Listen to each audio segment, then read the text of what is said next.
Olá, meus irmãos e irmãs. Eu trago mais uma leitura de estudo do Espiritualismo Ecumênico Universal. Desta vez é um livro que chama Vida Cristã, que é o estudo da carta de Paulo aos Efésios. E eu acredito que é muito importante esse estudo. Trago aqui para vocês a leitura. Me digam o que vocês acham, se vocês gostam desse tipo de conteúdo ou se preferem qual outro tipo de estudos, né? Capítulo 1: Bênçãos espirituais em Cristo. Eu, Paulo, apóstolo de Cristo Jesus, pela vontade de Deus, escrevo esta carta ao povo de Deus da cidade de Éfeso. O povo que é fiel por estar unido com Cristo Jesus. Que a graça e a paz de Deus, o nosso Pai, e do nosso Senhor Jesus Cristo estejam com vocês. Agradeçamos ao Deus e Pai do nosso Senhor Jesus Cristo, pois Ele nos tem abençoado por estarmos unidos com Cristo, dando-nos todos os dons espirituais no mundo celestial. Antes da criação do mundo, Deus já nos havia escolhido para pertencermos a Ele, sendo unidos com Cristo, a fim de sermos somente dele e estarmos sem culpa diante dele. Carta de Paulo aos Efésios, capítulo 1, versículos 1 a 4. Paulo começa a carta aos Efésios afirmando que essa vida não é resultado da vivência dos acontecimentos ocorridos nela, mas que tudo que se pratica agora já vem programado antes do próprio mundo existir. Esta programação é feita por Deus, ou seja, nada é obra do acaso ou da sorte. É isso que precisa ser compreendido. Viver a vida material não é o que o ser humanizado pensa, vivenciar acontecimentos que ocorrem sem nenhuma programação anterior, mas simplesmente realizar coisas que foram programadas anteriormente. A vida é criada antes do nascimento do ser humanizado, com todos os seus detalhes, com todos os envolvimentos, criada pelo Espírito que irá vivenciá-la, mas ratificada por Deus, o que dá a ele a autoria. A vida do ser humanizado é, portanto, resultado da vontade de Deus. Quando chega a carne nascer, o que o ser faz é passar pelas situações que criou antes do nascimento, ou seja, vivenciar a vontade de Deus. Isso Paulo nos diz nesse trecho, mas afirma mais. Por estar unido com Cristo, não tenho do que me envergonhar do que faço. Vamos entender isso. A união com Cristo é a vivência dos acontecimentos da vida pré-programada, sentindo apenas o amor universal por tudo e por todos. Quem conhece essa realidade do universo e vivencia a vida com esse amor, não sente culpa por nada que tenha feito, dito ou pensado. Sabemos que o ser humanizado carrega culpas durante a vida, mas pergunto, culpa do quê? De quê? Ninguém pode ser culpado de nada, pois tudo que acontece a todos já estava previamente escrito, sancionado por Deus. Ou seja, o acontecimento foi fruto da vontade do Espírito e foi aprovado por Deus. Que culpa tem o ser de fazer aquilo que foi sancionado por Deus? Nenhuma. A única culpa, se quiser que haja uma, nos acontecimentos que os seres humanizados protagonizam, não está no ato em si, mas na intenção com a qual os vivencia. A culpa que o ser humanizado pode ter nos acontecimentos da vida é vivenciar das coisas prescritas querendo ser feliz individualmente, que as suas posses, paixões e desejos sobreponham-se à dos outros.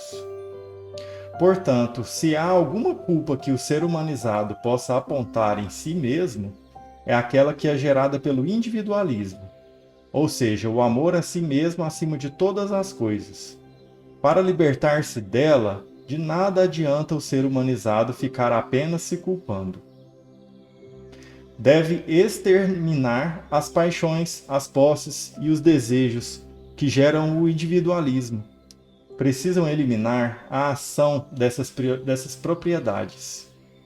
É isso que Paulo nos ensinou nesse início da carta aos Efésios. Você veio para a carne com o destino pré-traçado, e por isso não há por que se sentir culpado de praticar qualquer ato. Por causa do seu amor por nós, Deus já havia resolvido que nos faria seus filhos, por meio de Jesus Cristo, pois esse era o seu prazer e a sua vontade.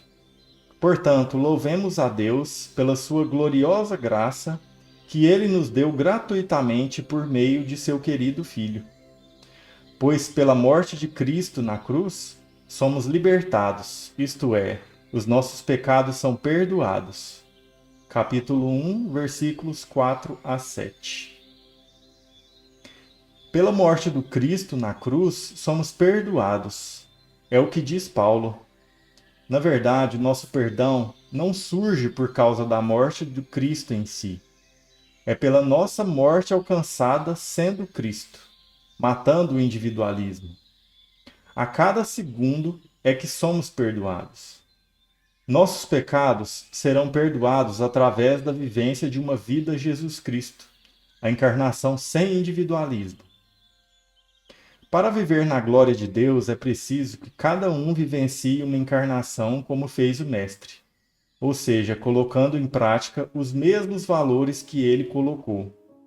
Só essa vivência leva o ser a alcançar a elevação espiritual, acabando assim com o pecado.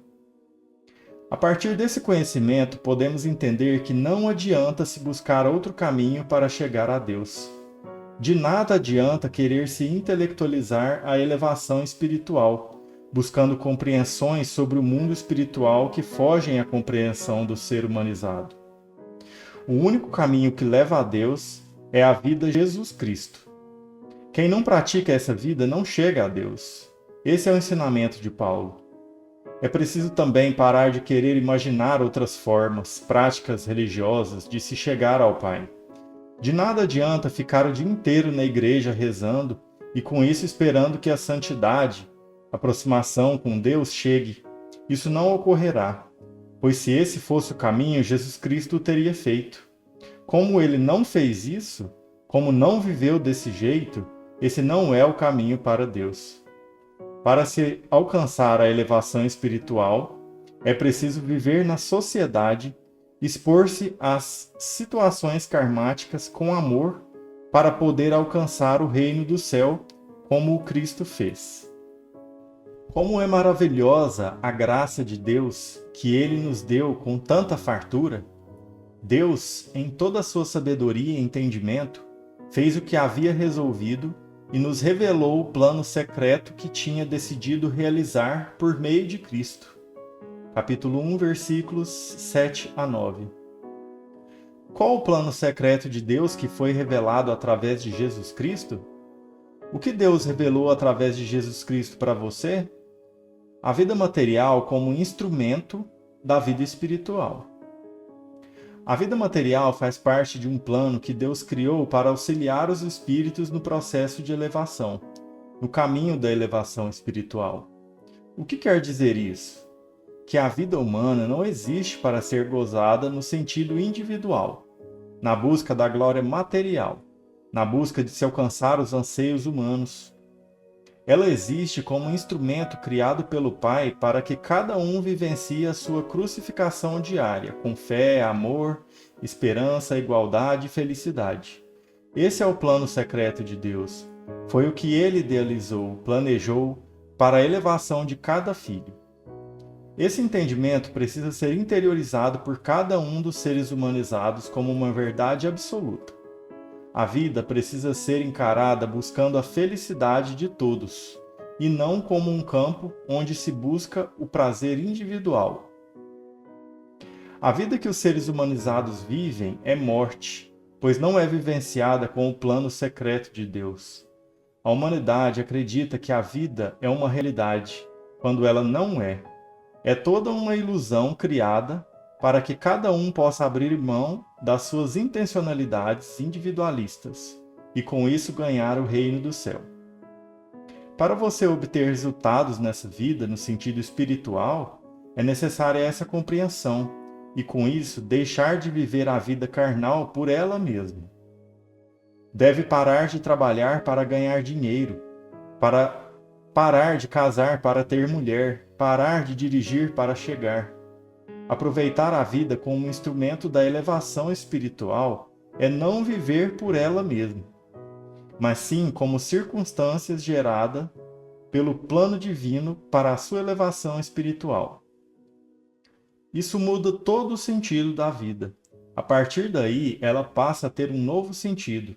Você não irá mais trabalhar para trabalhar, mas trabalhará para alcançar a evolução espiritual. Não mais casará para ter uma mulher, mas para vivenciar karmas. É isso que Paulo está nos ensinando e que precisamos compreender, pois sem essa compreensão, o ser vive essa vida material de forma ignorante, ou seja, ignorando o seu sentido real, ignorando a realidade da vida. A humanidade vivencia a vida no seu sentido figurado, pensando que é a realidade. Eu acho que estou indo, acho que estou fazendo. Isso não é verdade, não é realidade. Esse ensinamento do Paulo é muito forte, mas arrependei-vos, o reino do céu está próximo. A hora chegou, não dá mais para brincar de evolução espiritual. Não dá mais para ir à igreja aos domingos e dizer que está fazendo alguma coisa pela sua elevação espiritual. Ir ao centro no dia de palestra e achar que está dedicando-se à sua elevação. A verdade está batendo à porta de todos os seres humanizados e eles estão negando-se a abrir mão dessas visões inverídicas sobre os acontecimentos da vida. Se não mudarem a forma de viver, não conseguirão alcançar a evolução espiritual. Esse plano é o de unir, no tempo certo, debaixo da autoridade de Cristo, tudo o que há no céu e na terra, pois tudo é feito de acordo com o plano e a decisão de Deus. Ele nos escolheu para ser o seu próprio povo unido com Cristo, de acordo com a sua vontade e com o que ele havia decidido desde o princípio. Portanto, nós que fomos os primeiros a pôr a nossa esperança em Cristo, louvemos a grandeza de Deus. Assim aconteceu com vocês também. Quando ouviram a verdadeira mensagem, a boa notícia que anuncia a salvação, vocês creram em Cristo. E Deus pôs em vocês a sua marca de proprietário quando lhes deu o Espírito Santo que tinha prometido. Capítulo 1, versículos 10 a 13. O Espírito Santo é a evolução, é receber a consciência espiritual. Deus lhe dará a evolução espiritual, mas só fará isso quando acreditar em Cristo. Mas o que é acreditar em Cristo? É acreditar que existe uma vida fora da carne. Crer que a existência humana é um simples preparatório para outra vida. Que ninguém vem ao mundo para se satisfazer, mas para servir a Deus e ao próximo. Isso é acreditar em Jesus Cristo. De nada serve afirmar categoricamente que é cristão, utilizar a cruz pendurada em corrente, dizer que acredita em Jesus Cristo, se não vive a vida como ele ensinou. De que adianta se carregar santinhos na carteira, ou fazer orações imensas, se não promove a sua reforma íntima? Isso é hipocrisia.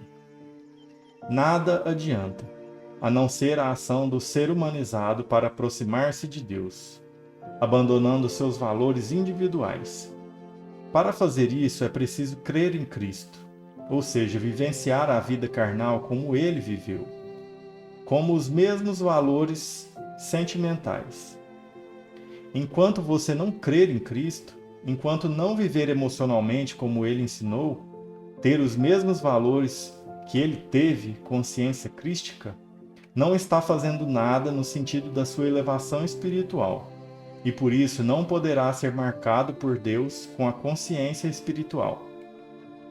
Enquanto a vida Jesus Cristo não for a sua vida, você não conseguirá ver-se como espírito na carne, mas continuará agindo como ser humanizado. O Espírito é a garantia de que receberemos o que Deus prometeu ao seu povo e de que Deus dará completa liberdade aos que são seus. Portanto, louvemos a sua grandeza. Capítulo 1, versículo 14. A existência do Espírito, a existência da vida depois da carne, a existência de uma outra compreensão do mundo, essa é a garantia de que existe tudo o que está programado para o próximo mundo. Jesus Cristo e todos os mestres narram a beleza do outro mundo, cada um na sua linguagem. Apesar disso, você teria o direito de duvidar dessa outra vida. Só que Paulo, aquele que recebeu os ensinamentos em outro mundo, nos diz: a convicção de que existe um espírito, ou seja, algo mais do que essa carne, é a certeza de que existe uma outra vida além dessa, e que aquilo que é prometido para a outra vida é verdadeiro. O ser humanizado vive louco para ir para o paraíso, mas não mexe 1 centímetro na rotina de sua vida. Não muda 1 milímetro da sua forma de viver para conquistar isso. Quer ganhar o paraíso gratuitamente, sem fazer nada, sem abrir mão de nada. Impossível. O que a humanidade quer, na verdade, é invadir o paraíso, dominá-lo à força, impondo a sua realidade a esse lugar santo, ao invés de mudar-se para merecer ir para o paraíso.